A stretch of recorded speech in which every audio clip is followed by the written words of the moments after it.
Assalamualaikum warahmatullahi wabarakatuh. Kami, kelompok 2 komunitas, akan meresum atau mereview jurnal dari kelompok sebelumnya, yaitu kelompok 1, yang judulnya itu Manajemen Pelayanan Home Care atau Pelayanan di Rumah.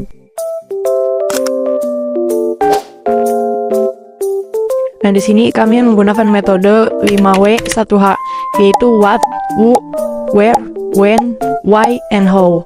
Nah, what sebagai apa, who sebagai siapa, where sebagai di mana, when sebagai kapan, why sebagai kenapa, dan how sebagai bagaimana.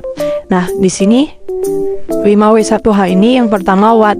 Apa itu judulnya? Yang pertama ada judulnya Manajemen Pelayanan Home Care. Who, siapa yang menulis jurnal tersebut, yaitu Nyonya Yuliati S. Cup MMM Cup, di mana beliau menulis jurnal tersebut di Universitas SH Unggul, dan when yaitu kapan tahun tersebut terbit di jurnal tersebut, yaitu tahun 2020. Kenapa beliau menulis manajemen pelayanan home care tersebut? Yang pertama, untuk memahami secara komprehensif pelayanan home care, dan yang kedua untuk mengidentifikasi proses manajemen pelayanan home care yang diterapkan dalam pemberian pelayanan pada individu, keluarga, dan masyarakat. Nah, untuk bagaimana itu akan dijelaskan oleh rekan-rekan saya. Yang pertama ada manajemen home care, yang kedua ada jenis pelayanan keperawatan, yang ketiga ada ruang lingkup home care beserta tujuannya, dan yang keempat ada prinsip home care.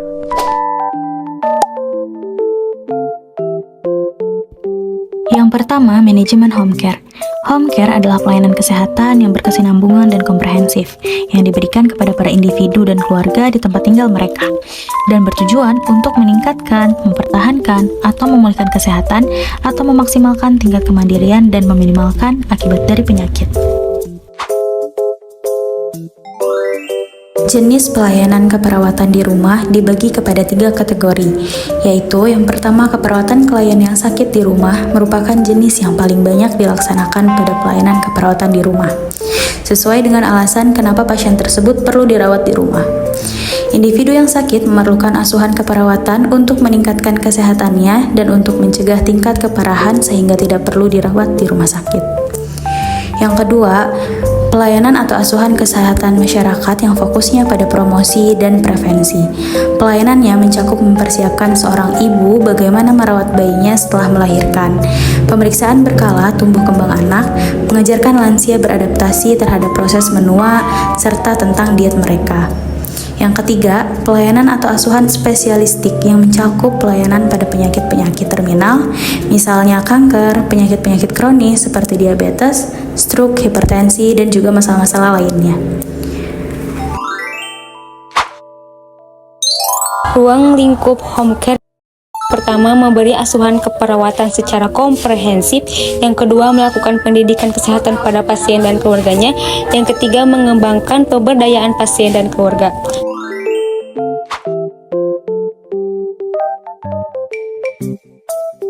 Kemudian, secara umum, lingkup perawatan kesehatan di rumah juga dapat dikelompokkan sebagai berikut. Yang pertama, pelayanan medik dan asuhan keperawatan. Yang kedua, pelayanan sosial dan upaya menciptakan lingkungan yang terapeutik. Yang ketiga, pelayanan rehabilitas dan terapi fisik.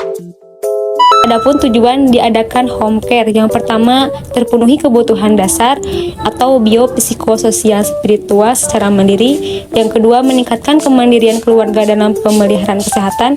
Yang ketiga, meningkatkan kualitas pelayanan keperawatan kesehatan di rumah.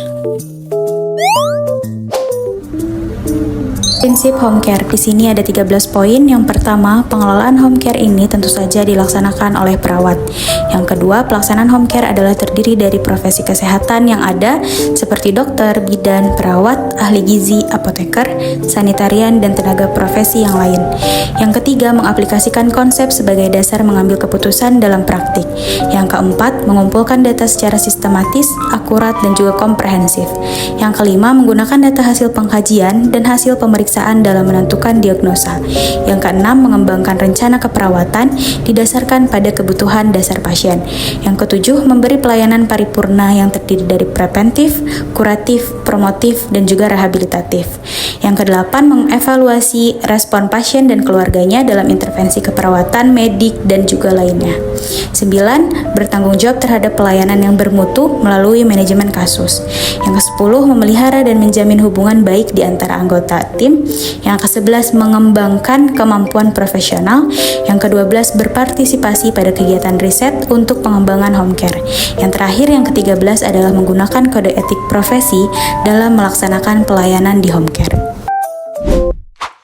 Mungkin cukup sekian review jurnal dari kelompok kami. Terima kasih banyak telah menonton video ini. Semoga informasi yang kami sampaikan bisa bermanfaat dan juga menambah pengetahuan kalian.